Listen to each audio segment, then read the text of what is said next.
अशा प्रकारच्या बोगसगिरीच्या बातम्या प्रत्येक पहिल्या पेरणीच्या नंतर येतात। त्यानंतर भरारी पथकाची आम्ही नेमणूक केली असं सांगितलं जातं।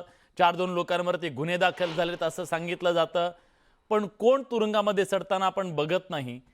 तुम्हाला या सगळ्यांची एवढी हिम्मत का होते? जर समजा दरवर्षी हजारो लाखो हेक्टरवर अशा प्रकारे बोगसगिरीच्या माध्यमातून बियाणं खपवलं जात असेल, माथी मारलं जात असेल शेतकऱ्यांच्या, तर हे या सगळ्याच्या मागे नेमकं जबाब कोण आहे? विलासजी, अत्यंत महत्वाचा विषय तुम्ही छेडला न्यूज 18 लोकमतनी, त्याबद्दल तुमचं मनापासून धन्यवाद व्यक्त करतो। दूध भेसळीचा स्कॅम जितका मोठा आहे त्याच्यापेक्षा कितीतरी मोठा स्कॅम तशाच पद्धतीची याची पण लाईन आहे।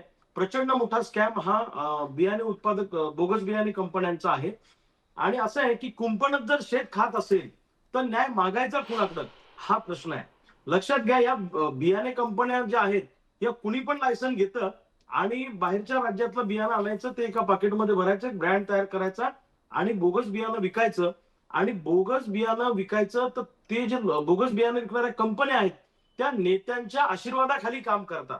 या बोगस बियाणे विकणाऱ्या ज्या कंपन्या आहेत या आमदारकी खासदारकीला उभा असलेल्या नेत्यांना पैसे देतात, सत्ताधारी नेत्यांच्या मागे पुढे फिरतात आणि या नेत्यांच्या आशीर्वादाखाली या कंपन्या चालतात। हे आम्ही गेल्या 22 वर्षापासून मी डोळ्यानं बघतो आहे। आणि मोठ्या कंपन्यांवर कधीच कारवाई होत नाही, छोट्या छोट्या किरकोळ विक्रेत्यांवर कारवाई होते।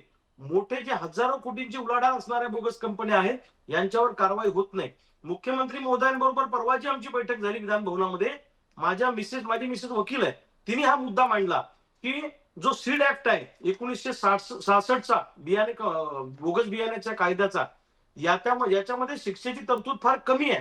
त्यामध्ये पहिल्यांदा बोगस बियाण्याचा गुन्हा घडला तर त्याला प्रचंड मोठी शिक्षा आहे, 500 रुपये दंडाची।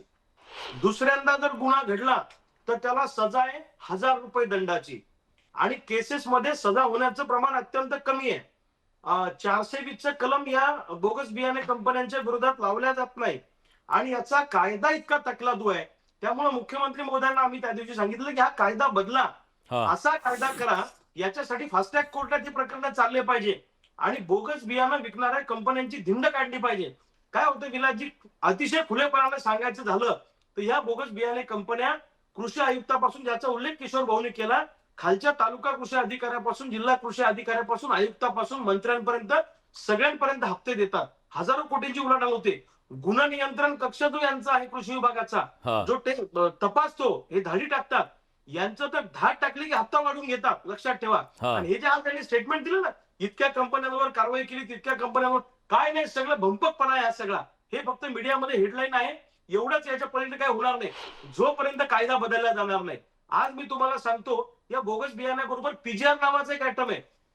पीजीआरला काय म्हणतात? Plant growth regulator. हां. म्हणजे पिकाच्या वाढीसाठी जैविकच्या नावाखाली टॉनिक विकलं जातं। हं. तर तामिळनाडू, तेलंगणा आणि आंध्र प्रदेश मधून या सगळ्या बोगस कंपन्या मराठवाड्यामध्ये घुसलेल्या आहेत। एकट्या हिंगोली जिल्ह्यात ह्या 750 बोगस कंपन्या आहेत, पीजीआरच्या नावाखाली विकतात। याच्यावर कारवाई नाही। जिप्समच्या नावाखाली राख विकल्या जाते। बोगस बियाणं निघालं नाही तर लक्षात येतं, पण खत कसं ओळखायचं? हां. खताचं काही उगवत नाही, हे खरंय. खत बोगस आहे का? खतामध्ये सुद्धा मोठ्या प्रमाणामध्ये हे बोगसगिरी करतात। त्यामुळे हा कायदा बदलणं आवश्यक आहे, कठोर शिक्षेची तरतूद आवश्यक आहे, फास्ट ट्रॅक कोर्टात चाललं पाहिजे। आणि हे जे कृषी विभागाचे, जसं किशोर भाऊंनी उल्लेख केला, यांचे राजीनामे घ्या। जिथं जिथं बोगस बियाणं उगवलं त्या कृषी अधिकाऱ्यापासून वरपर्यंत सगळ्यांचे राजीनामे घ्या, फटके लावा यांना, त्याच्याशिवाय हे सुधारणार नाही। मी तुम्हाला सांगतो, प्रचंड मोठं स्कॅम आहे। तुम्ही एक बियाण्याची कंपनी टाका, पुढच्या वर्षी तुम्ही करोडो रुपयाचा बंगला बांधू शकता। अशी हजारो उदाहरणं आमच्या समोर आहेत आणि याला राजकीय नेत्यांचा आशीर्वाद आहे। ठीक आहे. मी मध्यंतरीच्या काळामध्ये अतिशय महत्त्वाचा मुद्दा तुम्ही उपस्थित केलेला आहे। मी विचारतो, विनोदजी, तुम्ही त्याच विदर्भातून आलेले आहात जिथं हा सगळा प्रश्न अतिशय गंभीर बनलेला आहे, त्यामुळे तुम्हाला या प्रश्नाचं गांभीर्य मी वेगळं सांगायची आवश्यकता नाही आहे। निवडणुकीच्या काळात तुम्ही काय सांगता? तुम्ही सांगता, न खाऊंगा न खाने दूंगा। आज तुमच्या नाकाखाली या राज्यातल्या शेतकऱ्याला खाल्लं जातंय। आज तुमच्या नाकाखाली अशा प्रकारे ही बोगसगिरी करून या राज्यातल्या शेतकऱ्याला उद्ध्वस्त केलं जातंय। कुठं गेला तुमचा नारा? हा राज्यातला शेतकरी सवाल विचारतोय। आपला जे हा विषय अत्यंत संवेदनशील आहे आणि शेतकऱ्याच्या बाबतीत असं होता कामा नये. या ठिकाणी हे खरं आहे की सगळ्यात जास्त तक्रारी ह्या विदर्भ आणि मराठवाड्यातून त्या ठिकाणी आल्या आणि सगळ्यात जास्त फटका हा विदर्भातल्या आणि मराठवाड्यातल्या शेतकऱ्यांना त्या ठिकाणी बोगस बियाण्याचा बसलाय. परंतु त्या संदर्भात शासन योग्य ते कारवाई करत आहे. असं नाही की शासन काहीच करत नाही. वराती शासन मागून घोडे आपापल्या का परीने- का मी रोखलं जात सांगतोय, नाही ह्या सगळ्या लोकांना मी आधीच? सांगतो हम्म, मी येतो सगळ्या मुद्द्यावर येतो. हम्म. शासन योग्य त्या पद्धतीनं सगळ्या कारवाया त्या ठिकाणी करतंय. आताच आमचे मित्र रविकांतजीने जे सांगितलं की त्यात काही अधिकारी असतील तर ठीक आहे, ते काही अधिकारी दोषी असू शकतात, असत नाही असं मी म्हणणार नाही. हम्म. परंतु आता बारकाईनं अतिशय कठोरपणे शासन या बाबतीत निर्णय घेत आहे. तशी याची नियमावली सुद्धा अतिशय चांगल्या पद्धतीने बनवली होती. त्या पद्धतीने शासन काम करत होतं. जनजागृती सुद्धा शेतकऱ्यामध्ये केली होती. ज्या काही अधिकृत कंपन्या आहेत, जे काही अधिकृत विक्रेते त्यांच्याकडून बियाणे घेतले पाहिजे.